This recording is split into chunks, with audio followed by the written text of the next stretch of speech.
नर्मदा पायी परिक्रमा. 2 अश्रद्धांचा एक सश्रद्ध प्रवास. नर्मदा पायी परिक्रमा करताना आपण मैयाच्या कुशीत कसे बिनधास्त असतो याचे अनेक प्रसंग जसे आहेत तसे आणि स्वतःच्या भाषाशैलीत दैनंदिनी रूपाने लिहिण्याचा प्रयत्न केला आहे. नर्मदे हर. दैनंदिनी लेखक श्रीयुत वामन गरुड. वाचक स्वर सौ रत्नावली घोगरदरे.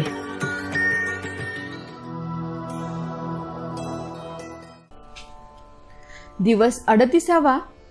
दिनांक 9 जानेवारी 2021 वार शनिवार. मोठी कोरल ते नारेश्वर, नारेश्वर ते कहोणा, कहोणा ते कोठिया, कोठिया ते रणापूर आणि रणापूर ते दिबेल असा एकूण 32 किलोमीटरचा प्रवास. आज फक्त नारेश्वर पर्यंत जायचे आणि तिथे आराम करायचा ठरवून पहाटे 5:30लाच बाहेर पडलो. प्रचंड थंडी आणि अंधार होता, पण रस्ता सरळ असल्याने चुकण्याची भीती नव्हती. चालत राहिलो. वाटेत एके ठिकाणी एका गुजराती कुटुंबाने रिक्षातून येऊन आम्हाला फरसाणची पाकिटे व 10-10 रुपये दक्षिणा दिली व छानपैकी चहा पाजून सोडले. 8:30-9:45लाच नारेश्वर आले, पण इथे कोरोनाच्या कारणावरून खूप बंधने वाटली आम्हाला, म्हणून थांबण्याचा विचार रद्द करून पुढे जायचे ठरवले. आमच्याबरोबर पुण्याचे 3 पंडितजी इथेच राहणार होते, कारण विश्वंभरचे आई वडील त्याला भेटण्यासाठी दुपारपर्यंत इथे येणार होते. आमची आता साथ संपणार होती. आम्ही लगेच शेजारील मैयाचे दर्शन घेऊन आलो. रंगावधूत महाराजांच्या समाधीचे दर्शन घेऊन दोघेच झटझट पुढे निघालो. 1 तासात कहोना आले. इथे एका पॉश गाडीतून काही भगवेधारी पुढून येत होते. आम्हा दोघांना पाहून गाडी थांबली. त्यातील एका साधूने आम्हाला सोन पापडीचे पाकिट व 100 रुपये दक्षिणा दिली आणि आमच्या पायापडून भरकन निघूनही गेले. नंतर पुन्हा एक गाडी थांबली. त्यातील एका तरुणीने आम्हाला चिक्की, केळी दिली व 10-10 रुपये दक्षिणा दिली. आजच दक्षिणा मिठाई का दिली जाते याचे कारण आम्हाला पुढे समजले. आज एकादशी होती, म्हणून हा दानधर्म होता. कहोना गावाच्या पुढे पार कोठिया गावच्या अलीकडे हनुमान मंदिर आश्रमात आम्ही दुपारी 12:30ला पोहोचलो. तिथे गेल्या गेल्या भोजन पटकन झाले, कारण आम्ही फलारी म्हणजे उपासाचे खाणारे नव्हतो. भात आमटीचे जेवण तयारच होते. जेवण झाल्यावर आम्ही पटकन कपडे धुवून घेतले आणि ते वाळवून दुपारी 2लाच पुढे पण निघालो. महाराजांनी 2 वेळा थांबवण्याचा प्रयत्न केला. रुक के जाओ, रहो आज का दिन वगैरे वगैरे, पण आम्ही तिकडे लक्ष न देता निगरघट्टपणे आश्रम सोडला. पुढे कालवाच्या रस्त्याने रणापूरकडे जायचा मार्ग होता. आम्हाला 4:30 पर्यंत रणापूर अपेक्षित होते, पण 5 वाजायला आले तरी रणापूरचा पत्ता नाही. 5 नंतर अनपेक्षितपणे रणापूर गावाचे दर्शन झाले. तेथील कमानीतून आत गेलो, पण इथे आश्रम वगैरे बद्दल तेथील स्थानिक लोक कोणी काही बोलायला तयार नाहीत. काय करावे या विचारात पडलो आणि पुन्हा ज्या कमानीतून गावात शिरलो त्याच कमानीतून बाहेर पडलो व आलो त्या रस्त्यावर उभे राहिलो.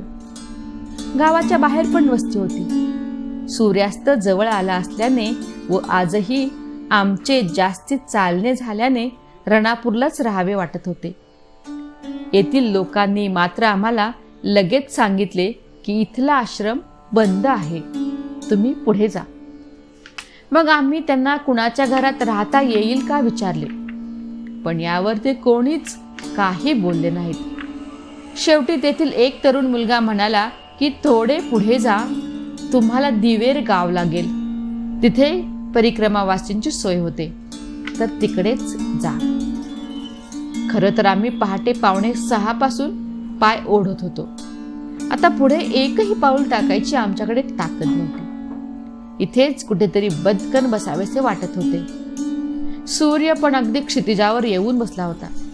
आता करायचे काय? अंधारात जर दिवेरला गेलो आणि तिथेही काही सोय झाली नाही तर. दुपारी महाराज थांबा, पुढे जाऊ नका म्हणत होते. त्याचा तर हा परिणाम नाही ना. पण करणार काय आम्ही? निघालो पुढे दिवेरकडे. आता दिवस मावळायला आला होता. दोन्ही बाजूला फुल शेती आणि मधून गाडीवाट. दोन्ही बाजूला फुले तोडणारे मजूर घाईघाईने फुले तोडून अंधाराच्या आत आवरायचे पाहत असावेत आणि आम्ही न दिसणाऱ्या दिवेरकडे प्रचंड टेन्शनमध्ये पाय ओढत होतो. वृषाली जाम वैतागली होती. तिच्या पायाचे फोड ठसठसत होते. माझेही पाय थांबव रे बाबा हे चालणे म्हणत होते. पण आम्हाला चालणे भाग होते. आमच्या खुरड गाड्या पाय ओढत होत्या. एवढ्यात सूर्य मावळला आणि आम्ही गडबडून गेलो. आता कोणी 3 किलोमीटर दूर आहे म्हणत होते, तर कोणी 2 किलोमीटर, तर एकाने सांगितले घाबरू नका, अगदी जवळ आले आहे. खरंच एखाद्या झाडाखाली राहायला लागले तर जमेल आपल्याला राहायला, हा माझ्या मनात विचार एखादी वीज चमकून जावी तसा येऊन गेला आणि मी क्षणभर बधीर झालो. आता खरंच अंधार पडला. समोरचे फारसे दिसे नाही आणि अशातच दिवेर गावची चाहूल लागले. नशीब हे की गावाबाहेर एक रस्त्याकडेला भल्या मोठ्या वडाच्या झाडाखाली हिरव्या कापडाची टेम्पररी शेड उभी केली होती. त्या झाडाखालील उंच सखल खडबडीत जागेवर पिवळा जाड प्लास्टिक पेपर अंथरलेला होता. आमच्या येण्याची चाहूल लागताच एका छान हसऱ्या माणसाने आमचे स्वागत केले आणि ते नेहमीचे शब्द कानावर पडले की आइये प्रभू, आइये माताराम, विश्राम करिये, आराम से इधर आसन लगाइये.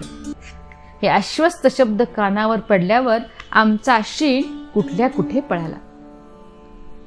राजेश भाई वसावा याची छोटीशी चक्की गावाबाहेर रस्त्याच्या कडेला उभी.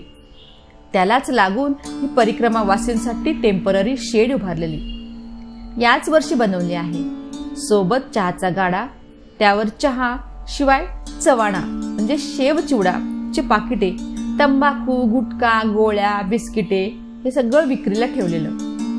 दरवर्षी परिक्रमावासी या रस्त्याने पाय ओढत ओढत जाताना पाहिले. पुढे जवळपास आश्रमही चांगला नाही म्हणे, म्हणून यानेच धाडस केले. गावकऱ्यांनीही साथ दिली, मदत केली. बायको दिवसभर चक्कीवर दळणे दळते आणि रात्री जेवढे परिक्रमावासी येतील त्या सर्वांना पोळी भाजीचे जेवण देते. कधी तरी 15-20 तर कधी कधी 40-40 परिक्रमावासी अचानक येतात.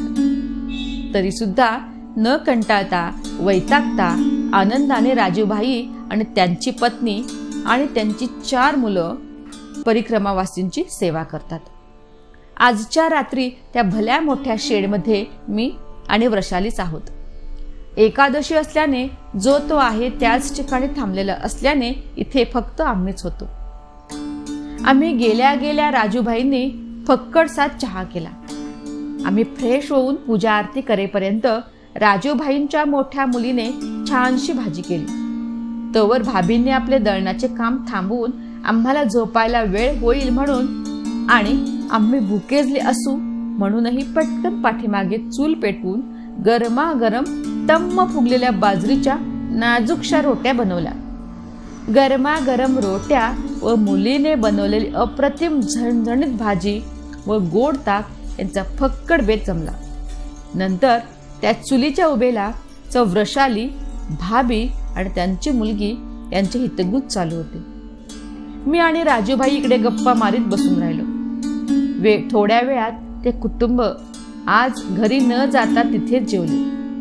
त्यांच्या मोठीच्या मोठी कुत्री आणि तिची 4-5 गोंडस पिले आमच्या अंथरुणावरून नाचत होती, आपापसात भांडत होती. समोरच्या रस्त्यावरून काम उरकून घराकडे जाणारे ट्रॅक्टर्स, गाड्या यांची रहदारी चालूच होती आणि इकडे आमचे डोळे गप्पागप मिटत होते. आमची ही अवस्था पाहून त्या सर्वांनी गप्पा आवरत्या घेतल्या. राजूभाई आणि त्यांची 2 8-10 वर्षांची मुलं आमच्याच बरोबर त्या उघड्या शेडमध्ये झोपली. भाभी आणि दोन्ही मुली घरी गेल्या. रोज राजूभाई पण घरीच झोपायला जातात, पण आज आम्ही दोघेच इथे असल्याने आम्हाला एकटे वाटू नये म्हणून आमच्याबरोबर उघड्यावर त्या असल्या थंड झोपले होते.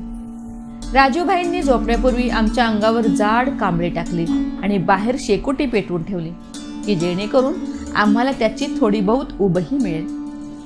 रात्री लाईट घालवल्यावर मात्र कुत्र्यांच्या पिल्लांना ऊत आला. आमच्या अंगावरून पळत होती, आमच्या उबदार पांघरुणात घुसत होती. ती भली मोठी कुत्री मोठमोठ्याने भुंकत होती आणि राजूभाईची ती 2 मुलं बाहेरील शेकोटीजवळ मोबाईल मधली गाणी हळू आवाजात ऐकण्यात गर्क झाली होती. पण या सर्वांचे भान थोडाच वेळ राहिले. आम्ही कुठल्या क्षणी झोपलो हे आम्हाला समजलेच नाही. धन्यवाद.